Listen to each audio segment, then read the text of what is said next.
5 বছর আগে হয় নির্বাচন, ক্ষমতায় বসলেন সরকার দলীয় প্রার্থীর নেতা, কিন্তু 5 বছর পরে এসে আদালতের রায়ে পাল্টে গেল পুরো দৃশ্যপট। বাতিল করা হলো তৎকালীন নির্বাচিত মেয়রের ফলাফল। ঢাকা দক্ষিণ সিটির নতুন মেয়র ঘোষণা করা হলো আরেক প্রার্থী বিএনপি নেতা ইঞ্জিনিয়ার ইশরাক হোসেনকে।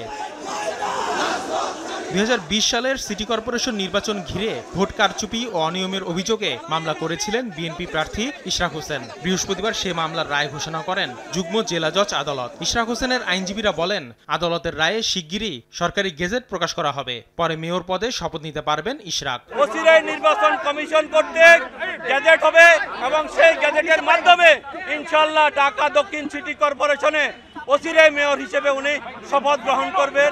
দক্ষিণ সিটির মেয়র হিসেবে নিজের নাম ঘোষণার পর আদালতের প্রতি সন্তোষ প্রকাশ করেন ইশরাক হোসেন, কিন্তু দলীয় সিদ্ধান্তের পরিপ্রেক্ষিতেই শপথ নেবেন বলে জানান তিনি।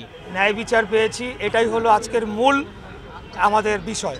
এখানে আমি মেয়র হতে পারবো বা আমি মেয়র পদে শপথ গ্রহণ করব কিনা সেটা সম্পূর্ণ দলীয় বিষয়।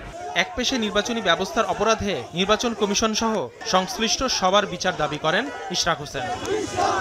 আসিফ মোহাম্মদ সিয়াম, সময় সংবাদ, ঢাকা।